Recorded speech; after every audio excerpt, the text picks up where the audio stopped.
¿Cómo saber la voluntad de Dios? Bueno, busque en la palabra de Dios el libro de los Hechos, capítulo 9. ¿Qué haría usted si el Señor Jesucristo en forma corporal, física y literal se le apareciera y estuviera frente a frente a usted? Creo que lo primero que usted haría sería ponerse de rodillas y adorarle, ¿verdad? Ahora, suponga que Jesús le diga, ¿qué es lo que quisiera saber? ¿Qué le preguntaría usted al Señor Jesús? ¿Sabe qué es lo que yo le preguntaría? Señor, ¿qué quieres que haga? Ahora un episodio así sucedió literalmente. El Señor Jesús se le apareció a un hombre llamado Saulo, y Saulo hizo esa pregunta. Leamos Hechos, capítulo 9, versos 1 y 2. Saulo, respirando aún amenazas y muerte contra los discípulos del Señor, vino al sumo sacerdote y le pidió cartas para las sinagogas de Damasco, a fin de que si hallase algunos hombres o mujeres de este camino, los trajese presos a Jerusalén. En simple español eso significa que él tenía autorización para perseguir a los cristianos, ponerlos en la cárcel y llevarlos a Jerusalén para que sean enjuiciados. En su viaje, estando cerca de Damasco, una luz intensa que venía desde el cielo los rodeó. Saulo se cayó de su caballo, y estando en tierra, oyó una voz que le decía, «Saulo, Saulo, ¿por qué me persigues?» Él dijo, «¿Quién eres, Señor?» Y él le dijo, «Yo soy Jesús a quien tú persigues. Dura cosa te es dar coces contra el aguijón». Él, temblando y temeroso, dijo, «Señor, ¿qué quieres que yo haga?» Y el Señor le dijo, «Levántate y entra en la ciudad, y se te dirá lo que debes hacer». Las dos grandes preguntas que todos debemos hacer alguna vez son, primera, ¿quién eres, Señor? Y segunda, Señor, ¿qué quieres que haga? Esas son dos extraordinarias preguntas. Y el apóstol Pablo invirtió el resto de su vida encontrando las respuestas a esas preguntas. ¿Quién es Jesús? ¿Y qué es lo que Jesús quería que él hiciera? Leí acerca de un joven marinero que hizo su primer viaje a bordo de un destructor, cruzando el océano. El entrenamiento de este joven marinero era impecable, por lo que le asignaron la tarea de sacar ese buque de guerra del muelle y llevarlo de regreso a los Estados Unidos. Era la primera vez que le habían asignado un trabajo tan importante y él quería hacerlo bien. Era un joven marinero muy inteligente, así que en un momento la cubierta del buque se llenó de actividad. El joven da órdenes por aquí y órdenes por allá, y todo se movía con la precisión de un reloj suizo. Y a pesar de lo difícil que es la maniobra de sacar del muelle un buque tan grande, lo hicieron muy bien y en un tiempo récord. De pronto le dijeron al joven marinero que tenía un mensaje del capitán. Y le pareció extraño, porque era un mensaje impreso.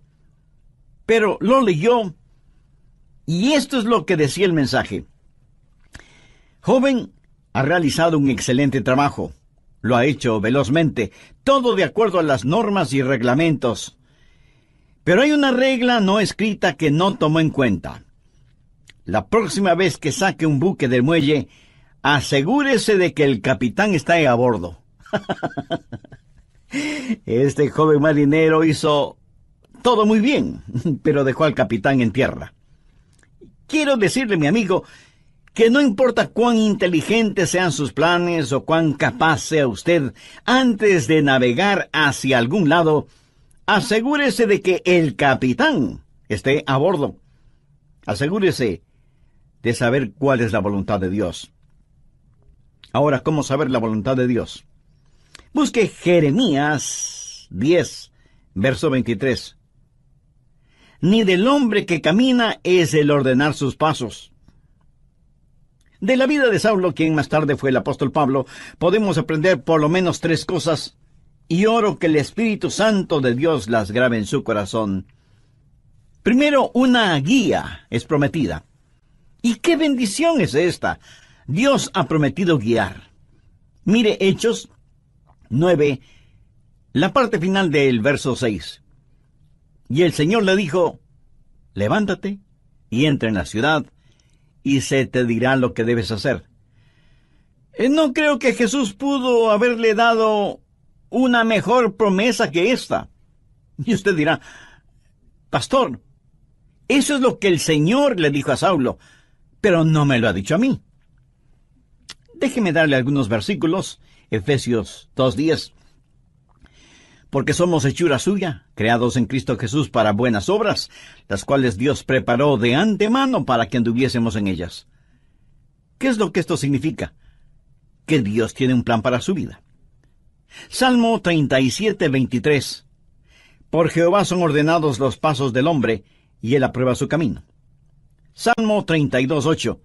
Te haré entender y te enseñaré el camino en que debes andar. Sobre ti fijaré mis ojos. ¿No es esa una hermosa promesa? Y ahora Isaías 58:11.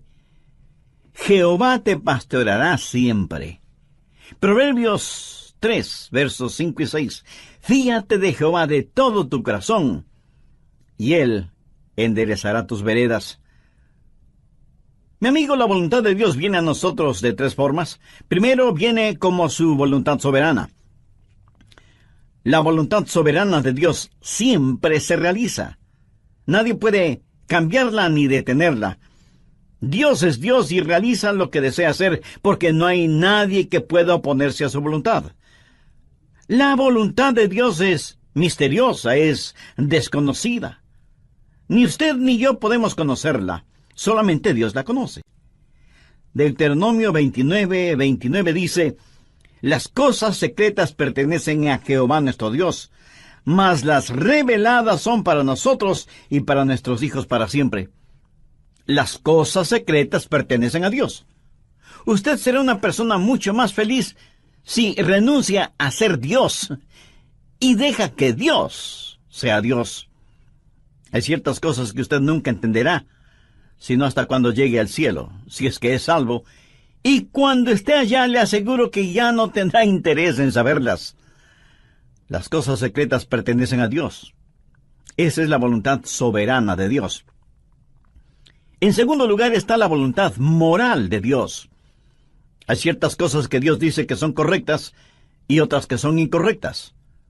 Por ejemplo, el robo, la fornicación, el asesinato, el orgullo, la mentira, son cosas incorrectas.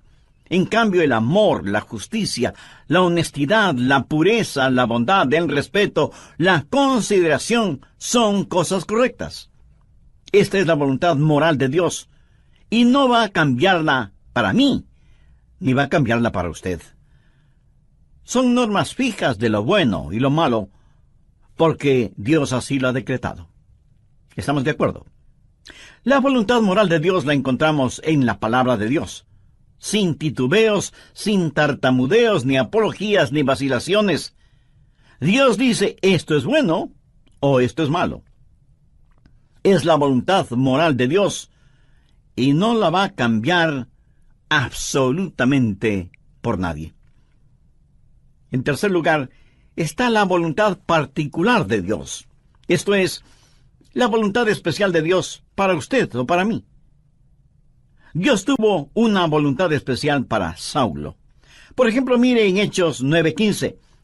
El Señor le dijo, ve, porque instrumento escogido me es este para llevar mi nombre en presencia de los gentiles y de reyes y de los hijos de Israel, porque yo le mostraré cuánto le es necesario padecer por mi nombre. Dios tuvo un plan muy especial para este hombre. Pablo sería un apóstol a los gentiles. Era un vaso escogido. Verá, eso es muy importante para mí. Dios lo escogió en forma muy particular para que sea un vaso especial, y Dios tiene una voluntad especial para cada uno de nosotros. Por ejemplo, fue la voluntad soberana de Dios que un hombre llamado Adrian Rogers sea parte de los elegidos de Dios. ¡Aleluya! Yo francamente no lo entiendo, pero me regocijo. Es la voluntad soberana de Dios. En forma soberana, Dios derramó su amor sobre mí y me salvó, y agradezco a Dios por eso. Y luego fue la voluntad moral de Dios que yo me casara con una cristiana. La Biblia dice que no debemos unirnos en yugo desigual con los incrédulos. Por lo tanto, sé que Dios tiene una voluntad moral para que, si me case con una creyente en el Señor Jesucristo. Y para mí, Dios tuvo una voluntad particular. Y su nombre es Joyce. ¿Lo ve? La voluntad soberana de Dios trabajó en mi vida. La voluntad moral de Dios estuvo en mi esposa. Sabía que quería casarme con una muchacha cristiana. Y cuando iba a dejar a casa a Joyce después de haber estado en la iglesia o después de algún juego de fútbol en la universidad, al regresar a mi casa oraba: oh Dios, quisiera casarme con Joyce. Y creo con todo mi corazón que Dios contestó mi oración porque estaba dentro de su voluntad. Y Dios me dio esa maravillosa y especial mujer para que sea mi esposa. Dios tiene un plan para su vida. Dios tiene una voluntad particular para su vida. El por qué Dios está interesado en usted o en mí solo muestra la grandeza de su amor. Somos menos que una partícula de polvo en el océano de la existencia y, sin embargo, Dios nos conoce.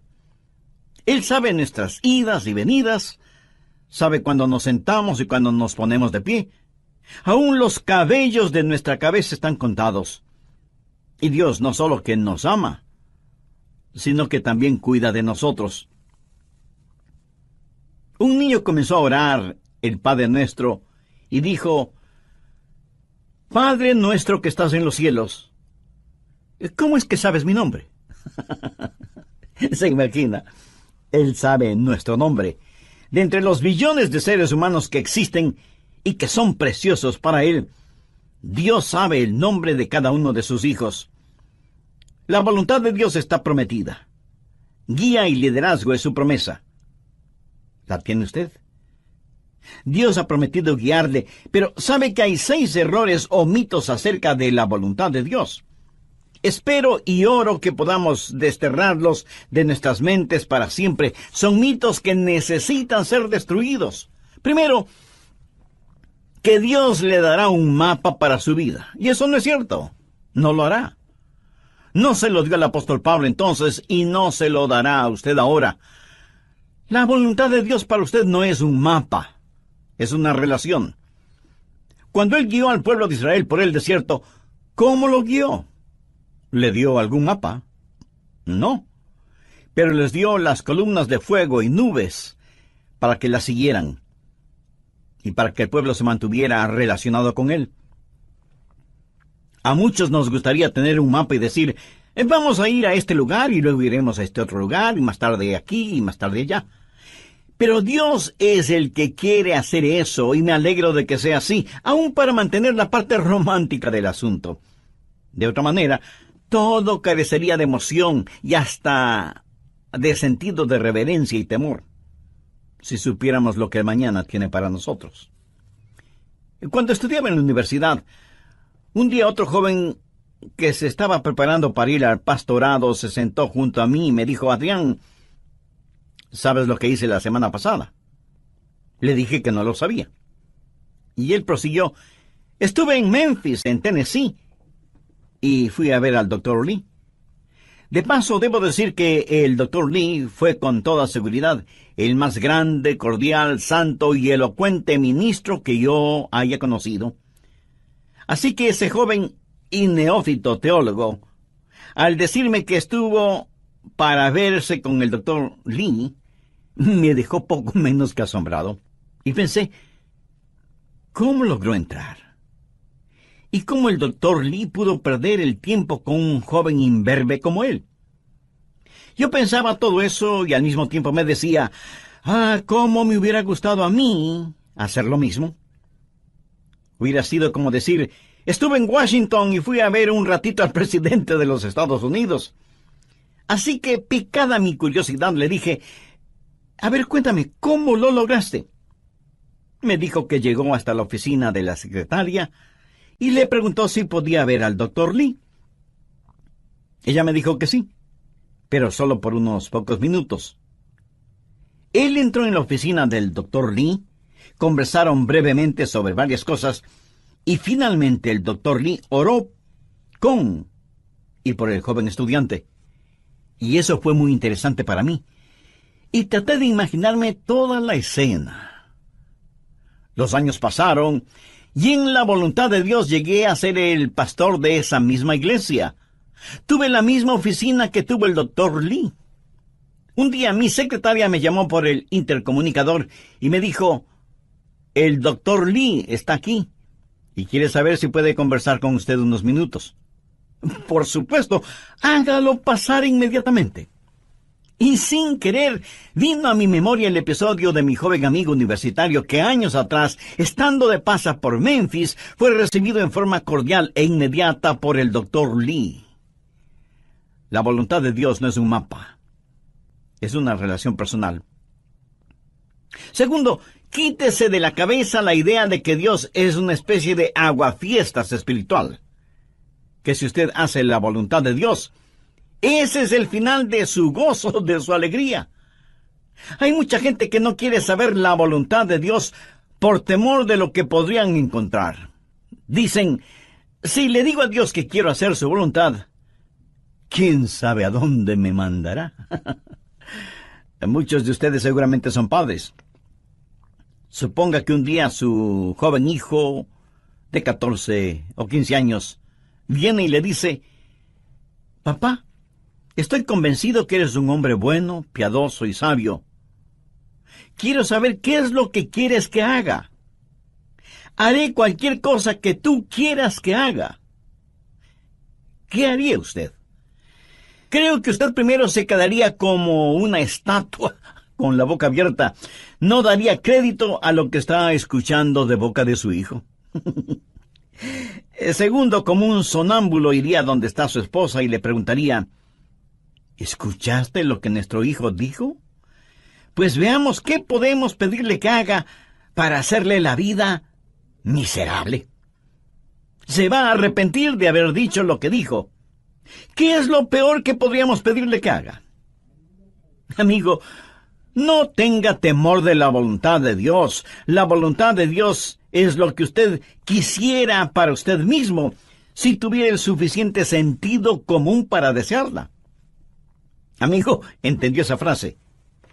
La voluntad de Dios es lo que usted quisiera para usted mismo, si tuviera el sentido suficiente común para desearla.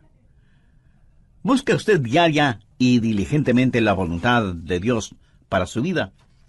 Si usted no conoce al Señor Jesucristo como su Salvador y Señor en forma personal, de ninguna manera buscará la voluntad de Dios. ¿No quisiera este mismo momento buscar a Dios y conocer su voluntad? Lo invito a que diga la siguiente sencilla oración conmigo. Querido Dios, reconozco que por estar viviendo de acuerdo a mi voluntad, he vivido en pecado y en rebelión contra ti. Intelectualmente sé que Cristo murió por mis pecados, para perdonarme y salvarme. Pero ahora, convencidamente, acepto a Cristo como mi Salvador y mi Señor. Señor Jesús, ven a morar en mi corazón. Tome el control total de mi vida. Hazme la clase de persona que tú quieres que sea. Y ayúdame a nunca avergonzarme de ti, independientemente de las circunstancias o de las consecuencias. Todo lo pido con acción de gracias en tu precioso nombre. Amén.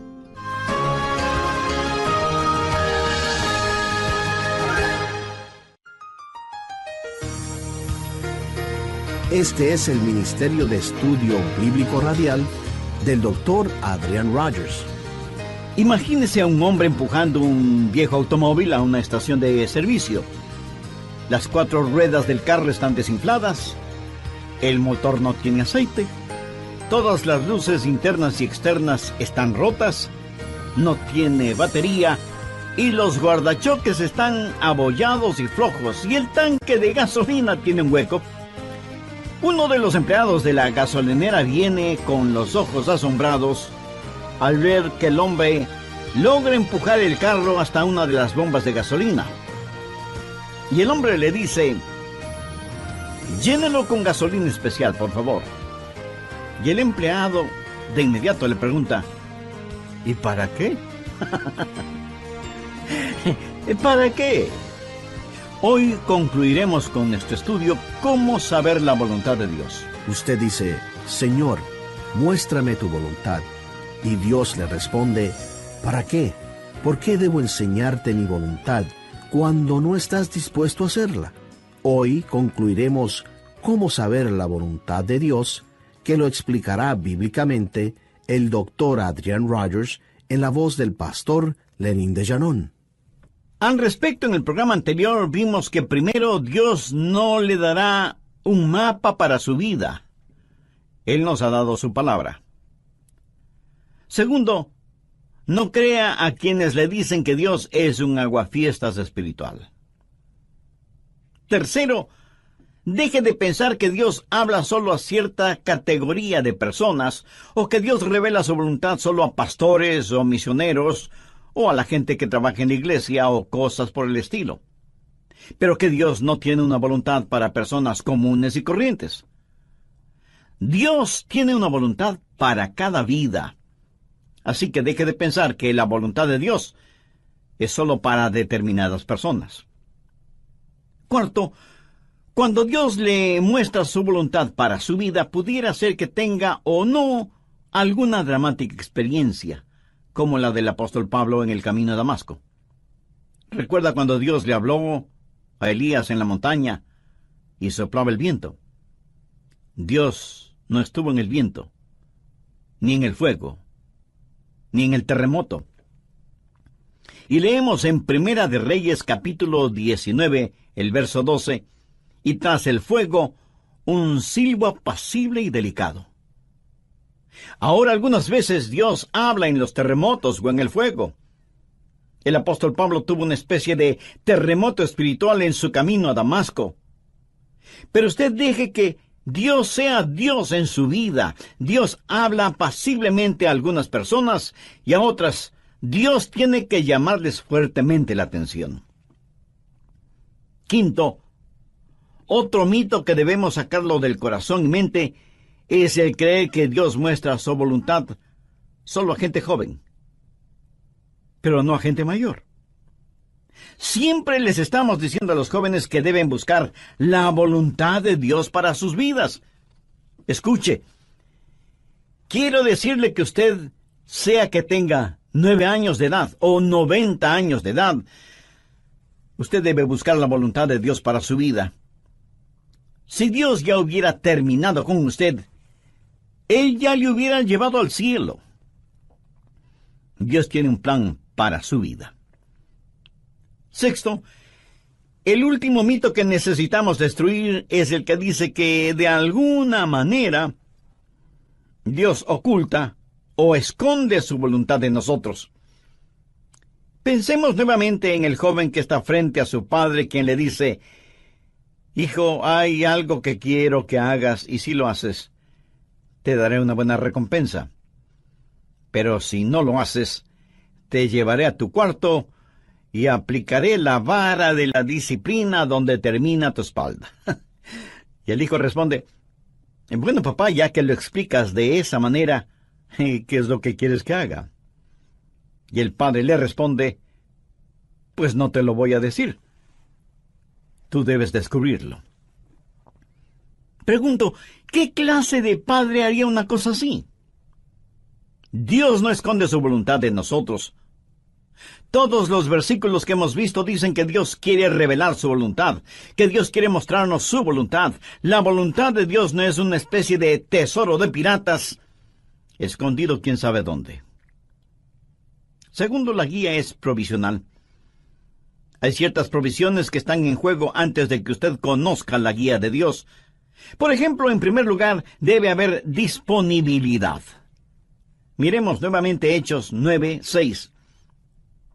Él, temblando y temeroso, dijo: Señor, ¿qué quieres que yo haga? Ahora, eso presupone que él quiere hacer lo que Dios quiere que él haga. Mucha gente quiere hacer su propia voluntad, pero que Dios ponga su sello de aprobación. Son como las personas que buscan un arquitecto porque quieren construir sus casas, pero en realidad lo que quieren es que el arquitecto interprete y diseñe lo que ellos tienen en mente. Y eso está bien cuando se trata de construir una casa, pero no está bien cuando se trata de construir una vida. La pregunta de Pablo fue: Señor, ¿qué quieres que yo haga? Eso quiere decir: Señor, tú estás en control, no yo. ¿Sabe lo que es la humildad? Humildad significa que se le puede enseñar. ¿A cuántos de ustedes se les podría enseñar hoy? El Salmo 25:9 dice: encaminará a los humildes por el juicio y enseñará a los mansos su carrera. ¿Es usted humilde? ¿Manso? Si no lo es, usted no estará disponible. Si no lo es, no conocerá la voluntad de Dios. Pero no solo debe haber disponibilidad y mansedumbre, sino también, y en tercer lugar, debe haber apertura. Apertura. Pablo buscó la voluntad de Dios inmediatamente, y él oró y dijo: Señor, muéstrame tu voluntad. ¿Ha estado usted abierto a la voluntad de Dios? Y no es cuestión de simplemente decir: si Dios quiere mostrarme su voluntad, lo hará. ¿Ha orado usted en forma honesta y sincera diciendo: Señor, yo quiero conocer tu voluntad? ¿Se reporta usted para servicio diario delante de Él? Después de conocer al Señor Jesús, usted va a ser como Pablo y decir: Señor, ¿qué quieres que yo haga? Y aún hay otra provisión. Hechos 9, versos 8 y 9. Entonces Saulo se levantó de tierra, y abriendo los ojos no veía a nadie. Así que, llevándole por la mano, le metieron en Damasco, donde estuvo 3 días sin ver, y no comió ni bebió. ¿Puede imaginarse eso? Aquí está este hombre que capturaba y encarcelaba a muchos, y ahora ciego, es tomado de la mano para ser guiado. Ahora es un hombre dócil, se ha rendido, ha cedido ante la presencia de Cristo. La Biblia dice que debemos presentar nuestros cuerpos como sacrificio vivo. ¿Puede usted decir que así lo hace diariamente? Señor, tu voluntad, sin vacilaciones, sin reservas, donde quiera, a cualquier hora, cueste lo que cueste. ¿Se atrevería usted a decirlo? ¿Se ha rendido completamente a la voluntad de Dios? Decimos: Señor, yo quiero conocer tu voluntad.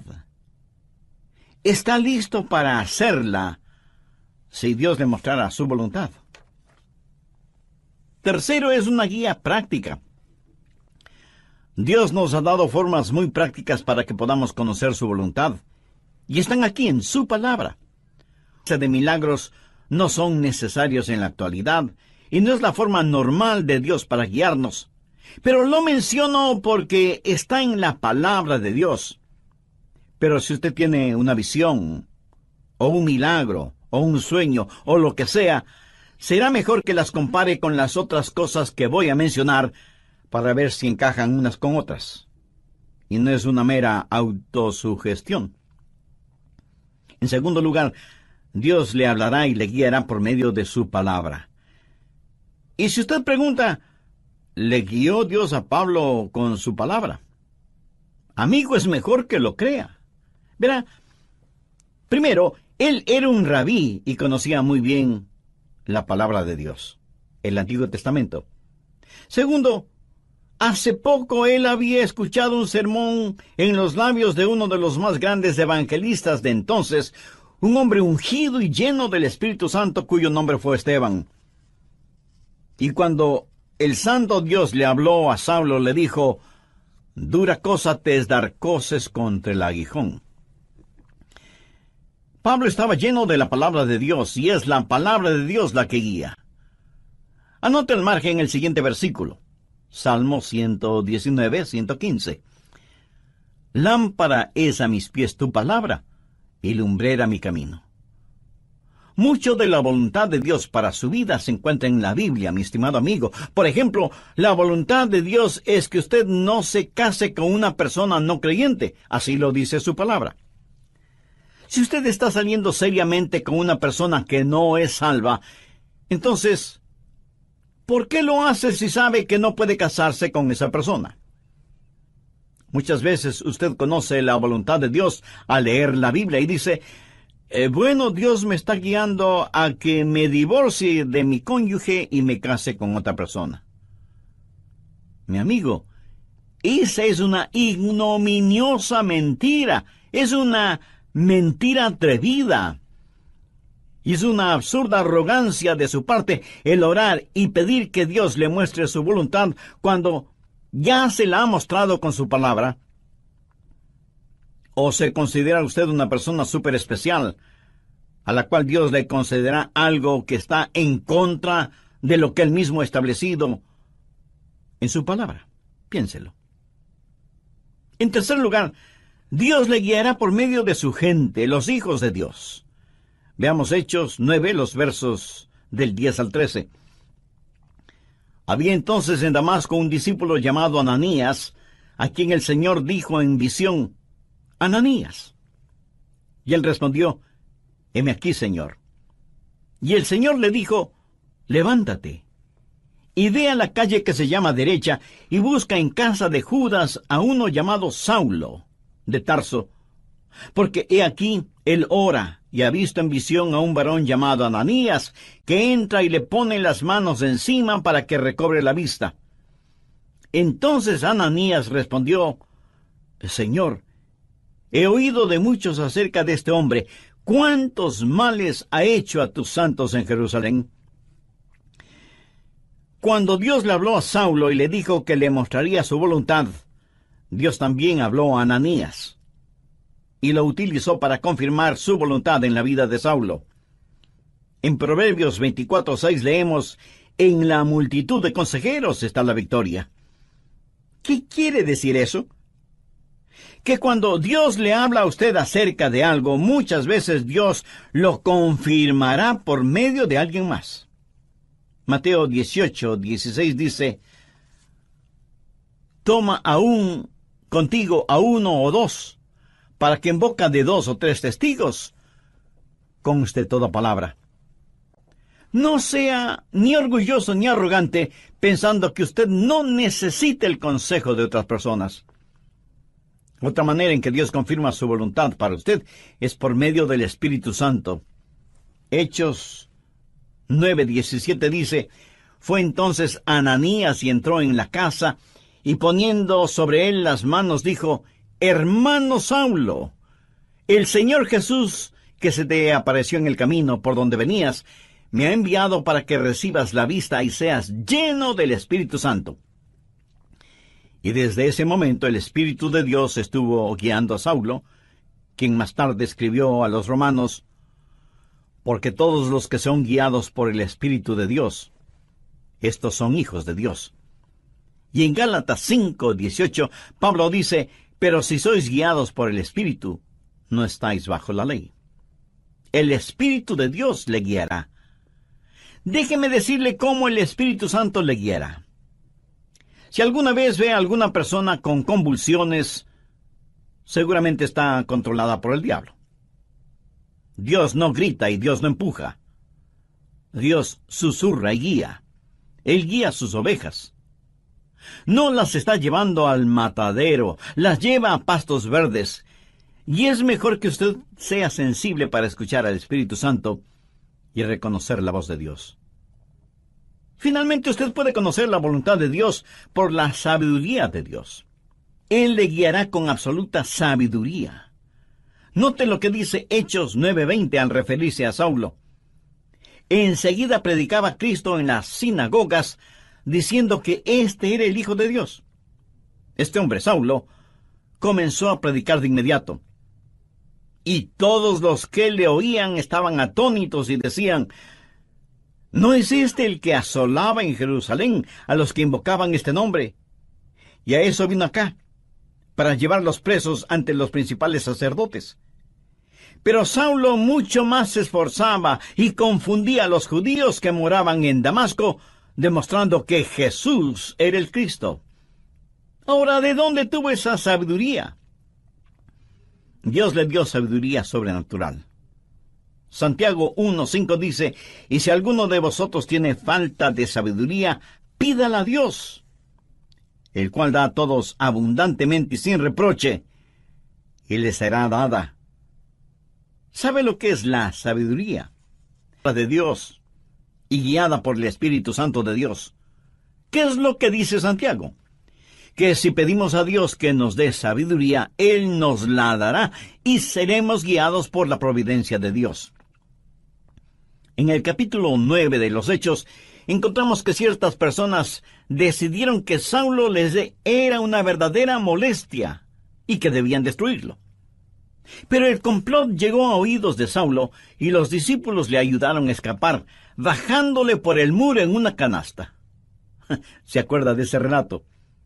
Pero, ¿cómo supo él que querían matarle?